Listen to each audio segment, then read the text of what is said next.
Sendara man wayna la sendara jambaru fakkutudd ya son ngir dara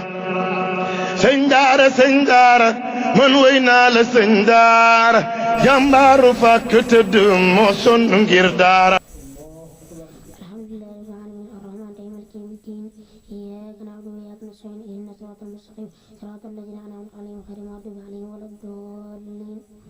قال ألم أقل لك إنك لن تستطيع معي صبرا قليلا سألتك عن شيء بعدها ولا تسألني قد بلغت من لدني عذرا فانطلق حتى إذا أتيا إلى قرية ازداد مالا فهو يديه فما وجد فاجرا يريد أن يلعب فقام قال له ستلتقن عليه أجرا قال أتبرق من بيني وبينك سأنفق بتعلم أن تسعى عليه صبرا أما السفينة فكان لمساكن يعملون في البحر فأنا أبا وكان وراءهم مالك يأخذ كل سفينة حسبها أم الجدار وأما القرآن فكان أبواب مؤمنة وأجنا يرقمات يانو كبرا فارنا يبدلوا ما ربما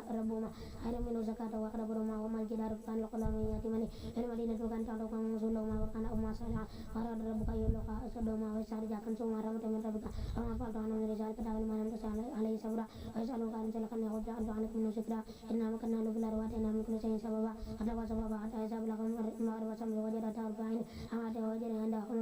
قلنا يا ساخر إما أن تعجب ما أنت شفت وما أن تتخذ فيه حسنا قال أما من ظلم فسوف نعذبه ثم يرد إلى ربه فيعذب عذابا نكرا أما من آمن وعمل صالحا فله جزاء الحسنى وسيقول له من أمرنا يسرا ثم اتبع سببا حتى إذا بلغ مطلع الشمس وجدت تطلع على قوم لم يجعل من دونها سترا كذلك وعدنا ما الذي يخرجها ثم اتبع سببا حتى إذا بلغ مطلع الشمس وجدت على قوم لم يجعل من دونها سترا كذلك وعدنا ما الذي يخرجها ثم اتبع سببا حتى إذا بلغ مطلع الشمس وجدت على قوم لم يجعل من دونها سترا أنا ما توجه على زمن الله سبحانه وتعالى وإن أخذ الله إلى زاكني ما أنت خلي أخذ زاكني إن يأجوج ومأجوج مسلم في الأرض نجل حتى على أن تجبلنا وبينهم صدق فلم يكن فيه رب خلفاني وقد نجال بينكم وبينهم ردما أدني سبحانه عليه حتى إذا سوى بين سر بين قلم وحتى إذا جل النار قال أتوني أبرا عليك ترى فمستدعى ومستوى يسر ومستوى ونقبا على أدار متمر بزاجا ودرب جلود أكان ودرب أخواتنا باري يوم شيء موجود في وادي ونبأ وشتر وجمعنا جماعة وأنا جمع يوم جل كبر عرا الذين كانت بقدر إمام ذكر وكان لا يسمع سماع الله أكبر بسم الله ربنا ولك الحمد الله أكبر الله أكبر الله أكبر الله أكبر الحمد لله رب العالمين الرحمن الرحيم مالك يوم الدين إياك نعبد وإياك نستعين اهدنا الصراط المستقيم صراط الذين أنعمت عليهم غير المغضوب عليهم ولا الضالين أما حسب الذين كفروا أن يتخذوا عبادي من دوني أولياء إنا أعتدنا جهنم للكافرين نزلا ولا ننبئكم بالأخسرين أعمال الذين ضل سعيهم في الحياة الدنيا وهم يحسبون أنهم يحسنون صنعا أولئك الذين كفروا بعد ربهم ولقاء فأعطنا ما فلا نقم إلا يوم القيامة وزنا ذلك جزاؤهم جهنم ما كفروا واتخذوا آياته ورسوله هزوا إن الذين آمنوا وعملوا الصالحات كان لهم جنات الفردوس نزلا خالدين فيها لا يبغون عنها ولا ولو كان البحر مدادا لكلمات ربي لنفد البحر قبل أن تنفذ كلمات ربي قال جئنا بمثل مدد قل إنما أنا بشر مثلكم يوحى إلي أنما إلهكم إله واحد فمن كان يرجو لقاء ربه فليعمل عملا صالحا ولا يشرك بعبادة ربه أحدا بسم الله الرحمن الرحيم شهد شكر رحمة ربك عبده زكريا إذ نادى ربه نداء خفيا قال ربي إني وأنا العظيم مني واستغفر الله شيبا ولم أكن بدعاء ربي شقيا وإني خفت موالي وراء وكانت امرأتي عاقرا فهب لي من لدنك وليا ويرث من آل يعقوب واجعل ربي رضيا يا زكريا إنا نبشرك بغلام اسمه يحيى لم نجعل من قبل سميا قال ربي أن يكون لي غلام وكانت امرأتي عاقرا وقبلت منك برودها قال كذلك قال ربك علي وقد خلت من قبل ولم تكن شيئا قال ربي اجعل لي آيتك لا تكلم الناس ثلاث ليال سويا أخرج لكم من المراد فأنصروا إلى صبوا بكرا وعشيا يا خذ الكتاب بقوة وآتيناه حكما سبيا أنا من لدنا وزكاة وكان تقيا وبرا بوالدته ولم يجعل جبارا وبرا بوالده ولم يكن جبارا شقيا وسلام عليه ولم يكن جبارا عصيا وسلام عليه يوم ولد ويوم يموت ويوم يبعث ويوصل في كتاب مريم بنت من الله أن كان شرقيا فتعز من دونه حجاب وأتنا إلى رونا هذا مثلا بشرا سويا خالدين يعوذ برحمن منك إن كنت تقيا قال إنما أنا رسول ربك ليهب لك غلاما زكيا قال ربي أن يكون لي غلام ولم يسني بشر ولم يكن بقيا قال كذلك قال ربك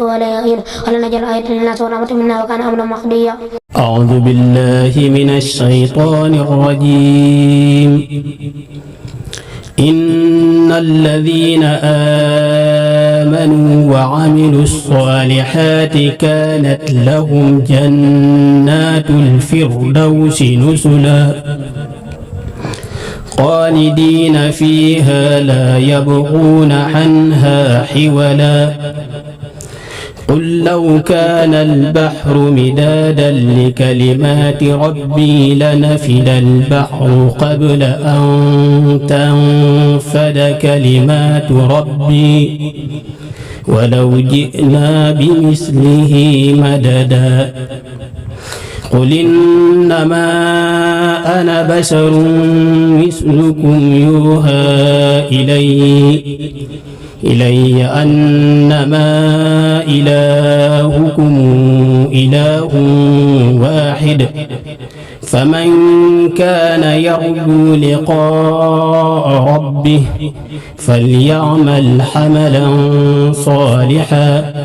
ولا يشرك بعبادة ربه أحدا. am solo jooju kon lii rek alxuraan jëm tari rek mooy firnde ne daara ji liggéey bi wér a fi am ndaxte yaakaar naa ne li Sëñ Tuubaa waxoon ne maanaam ala tara ba'iratan ala al ba'ir tadulluna wa qadaman ala al masir